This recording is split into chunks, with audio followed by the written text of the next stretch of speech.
आज मैंने यह गुलाब लच्छी बनाई है और सभी लोगों का कहना है कि मुझे भी इसे सीखना है, लेकिन मैं सभी को तो नहीं सिखा सकती, इसलिए मैंने इसको YouTube में अपलोड किया है। आप सभी लोग देख सकते हैं। आज मैं आपके लिए सिखाऊंगी बहुत ही अच्छी लच्छेदार गुलाब लच्छी, जो कि सोले की रहेगी और हम जैन साधुओं के लिए शुद्धता पूर्वक घर पे इसको बना सकते हैं। तो आप लोग देखेंगे, मैं आपको इसके बनाने की ट्रिक सिखा रही हूँ। जय स्नेह। सबसे पहले मुझे एक खाली बर्तन ले लेना है और एक चम्मच, उस चम्मच से मुझे 2 चम्मच इसमें शुगर डालनी है। आप 3 चम्मच 4 चम्मच जितना चाहे उतना डाल सकते हैं। फिर मुझे एक कढ़ाई लेना है, उसमें उसी चम्मच से बेसन लेना है जितनी मैंने शुगर डाली है।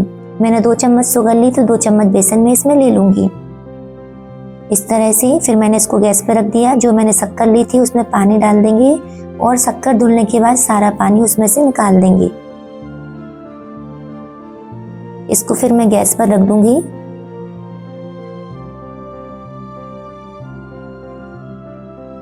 इसमें चम्मच नहीं डालनी है। फिर मैंने जो बेसन लिया है उसमें घी डाल देंगे और इतना घी डालना है कि बेसन इस तरह से अच्छे से हो जाए। इस बेसन को मैं सेकूंगी और जो मैंने शक्कर रखी है उसमें चम्मच नहीं डालना, इस तरह संसी से हिलाना है। बेसन एक साइड सिक रहा है।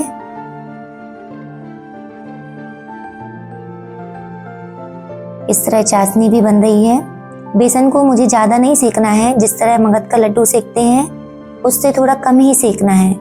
और चाशनी इस तरह बन रही है, देख सकते हैं आप लोग। शक्कर घुलने वाली है। इसमें मैं नींबू डालूंगी। जो बेसन सिक गया है मैंने उसको ठंडा करने के लिए एक थाली में रख दिया है और इस थाली में मैं घी लगा लूंगी, क्योंकि मैं इसी थाली में चाशनी डालूंगी और चम्मच में भी घी लगा लूंगी। बाकी मैं थोड़ा सा हाथ में भी घी लगा लूंगी इस तरह से, ताकि वह चाशनी मेरे हाथों में चिपके ना। मैं इस चाशनी में देख सकते हैं शक्कर अच्छे से घुल गई है, तो मैं इसमें नींबू डाल रही हूँ। याद रखना नींबू समय पे ही डालना है।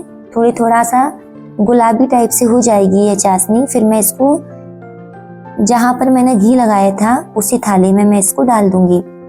जिस चम्मच में मैंने घी लगाया था उसी चम्मच के माध्यम से मैं इस बर्तन की सारी चाशनी अच्छी तरह से छुटा लूंगी, क्योंकि मैंने बराबर मात्रा ली थी शक्कर की और बेसन की।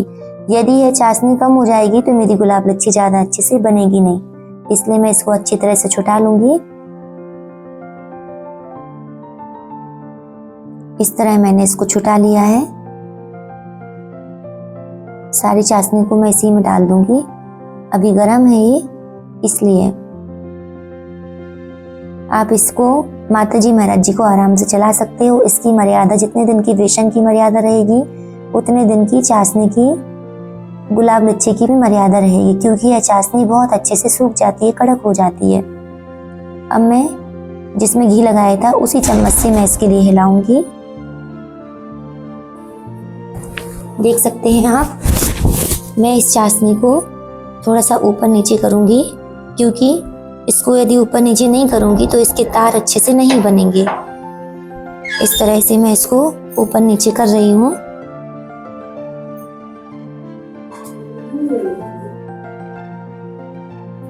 एक तो ये ठंडी भी हो जाएगी थोड़ी सी और इसमें से तार भी निकल आएंगे, इसलिए मैं इस तरह से इसको कर रही हूँ। आप देख सकते हैं बहुत आराम से करना, भी बहुत गर्म है ये।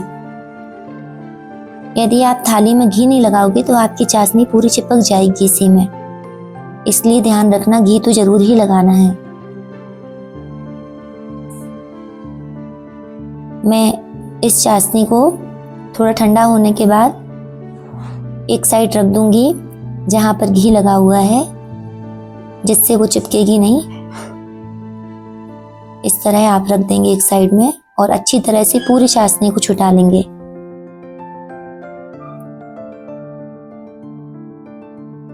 इस तरह से पूरी छुटा ली।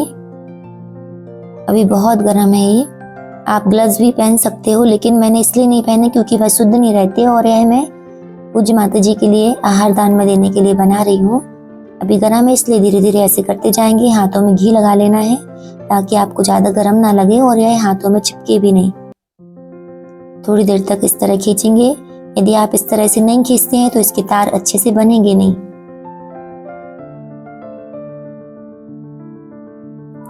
यदि आप चाहें कि मैं 2 लोगों के माध्यम से इसको बना लूं तो ये गलती बिल्कुल भी ना करें, क्योंकि इसमें बैलेंस का बनाना बहुत जरूरी है। इस तरह से करते जाएंगे, थोड़ी थोड़ी ये ठंडी हो जाएगी। लेकिन एक बात भी ध्यान रखेंगे, इसको ज़्यादा ठंडा नहीं होना चाहिए। यदि ये जल्दी से ज़्यादा ठंडी हो जाएगी ना तो आप इसको बेसन में मिक्स नहीं कर पाएंगे। अब मैं इस तरह इसका एक रोल बना लूँगी, फिर इसको बेसन में डाल करके अच्छी तरह बेसन लगा लेंगे इसी में, और मैं इसको फिर इस तरह से थोड़ा सा खींच के ऐसे करते जाना है हाथ से। बार बार इसमें मैं बेसन लगाती जाऊंगी और मैं करती जाऊंगी, क्योंकि अभी बेसन लग गया तो इसमें मिक्स हो जाता है, वरना फिर बाद में प्रॉब्लम आएगी। इस तरह करते जाएंगे, धीरे धीरे बेसन लगाते जाएंगे। इसमें बैलेंस का बनाना बहुत ज़रूरी है। कहीं पतली कहीं मोटी हो जाती है, तो जहाँ मोटी हो उसको खींचना है, जहाँ पतली हो वहाँ ज़्यादा नहीं खींचना है। अभी मैं बिल्कुल हल्के हाथों से कर रही हूँ उसके लिए। फिर धीरे धीरे ये कड़क होती जाएगी तो थोड़ी सी मेहनत लगेगी, बाकी सिर्फ 11 मिनट में मैंने इसको बनाया है। इस तरह से करते जाएंगे। थोड़ी सी गलती होने पर यह बिल्कुल बिगड़ जाती है। चाशनी का आपको विशेष ध्यान रखना है, शक्कर अच्छे से घुल जाए तुरंत उसमें नींबू डालना है। यदि आप थोड़ा सा भी देर करोगे तो वह बुरा बन जाएगी। आप नींबू डाल देंगे, नींबू डालने के बाद थोड़ी देर तक इसको स्लो फ्लेम पे करेंगे और थोड़ा थोड़ा सा गुलाबी कलर आ जाएगा तब उसको आपको थाली में डालना है। ध्यान रखेंगे, इस तरह खींचते जाते हैं। बिल्कुल इजी है। सब लोग बोलते हैं बहुत कठिन है, बहुत कठिन है, लेकिन मैं तो इसको बनाती हूँ, बहुत आसान तरीके से बन जाती है। और एक बात और ध्यान रखेंगे, यह ठंडी के मौसम में ही बनती है, गर्मी में यह बिल्कुल भी नहीं बनती है। यदि आप गर्मी में बनाओगे तो आपके हाथ जल जाएंगे, बड़े बड़े फोले आपके हाथ में आ जाएंगे, और पहली बात तो इसका तार ही नहीं खिंचेगा। इस तरह से करना है। इतना टाइम नहीं है कि मैं इसको चम्मच से छुटाऊं अपने हाथों को, इसलिए मैं तुरंत इसको अपने हाथों का भी इसी में छुटाती जा रही हूँ। इस तरह से करेंगे। अब इसमें मेहनत लगेगी थोड़ी सी, ज्यादा तो नहीं, बस 2 मिनट की मेहनत है। इस तरह से खींचेंगे।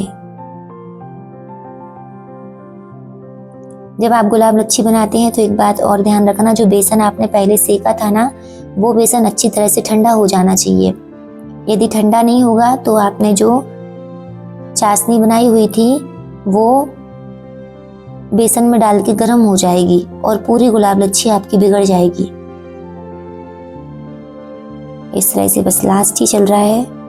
देख सकते हैं आप कितनी अच्छी तार इसमें बन गई है। बहुत अच्छी, बहुत टेस्टी लगती है। आप इसको खाओगे और ये मुंह में डाल के घुल जाएगी। यदि आपकी चाशनी अच्छे से नहीं हुई तो गुलाब लच्छी तो बन जाएगी, लेकिन वह आपके मुंह में चिपकेगी। और यह भी ध्यान रखना, गुलाब लच्छी बनने के बाद इसको आप हवा में नहीं छोड़ेंगे, बर्तन में ही रखना है पेपर डाल के, और पेपर को अच्छे से ढक देना है, फिर ढक्कन लगा देना है। आपको जितनी खानी उतनी ही निकालना है, डिब्बा बहुत देर तक खोल के नहीं रखना है। देख सकते हैं आप कितने अच्छे से इसके तार बन चुके हैं। लच्छेदार गुलाब लच्छी। इसको आप राउंड राउंड करके डिब्बे में रखेंगे, लेकिन जब आप इसका राउंड करेंगे ना तो आप इसका भी ध्यान रखेंगे, इसको आपको ज़्यादा जोर से नहीं दबाना है। यदि आपको सोन पापड़ी बनाना है तो मैंने जितना यह गुलाब लच्छी खींची है उतनी ज़्यादा नहीं खींच के आप उसको दबा देंगे और उसको ढक के रख देंगे। फिर बाद में पीस कर लेंगे तो सोन पापड़ी बन जाएगी। और इसको ज़्यादा खींच देंगे और इसके अलग अलग से इस तरह से लच्छी निकाल लेंगे तो यह गुलाब लच्छी बन जाएगी। इस तरह से मैं बहुत अच्छे तरीके से इसको निकाल लूँगी। देख सकते हैं आप, बिल्कुल ईजी है, ज़्यादा टाइम इसको नहीं लगता बनाने में, बहुत आसान तरीका है। और मैं अब आप इसको बनाना भी दिखा देती हूँ। देखिए इस तरह से आप ऐसे कर लेंगे, बिल्कुल धीरे धीरे हाथ से ऐसा करना है और डिब्बे में रखते जाएंगे। सिर्फ 2 चम्मच बेसन और 2 चम्मच शक्कर में मेरी है 7 पीस बन जाएंगे। इस तरह से देख सकते हैं। अब मैं इसको डिब्बे में रख लूँगी और अब जल्दी जल्दी मैं इसको सारी ही गुलाब लच्छी बना करके रख दूंगी। इस तरह से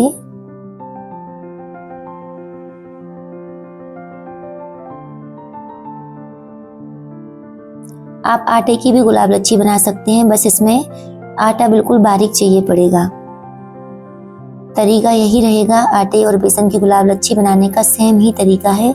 इस तरह मैंने सारी गुलाब लच्छी बना करके एक डिब्बे में रख ली है। देखिए कितनी सुंदर गुलाब लच्छी हैं, एकदम खाने में टेस्टी लच्छेदार। इसलिए आप लोग भी इसके लिए घर में बनाएं और इसको ज़्यादा से ज़्यादा शेयर करें। जय जिनेंद्र।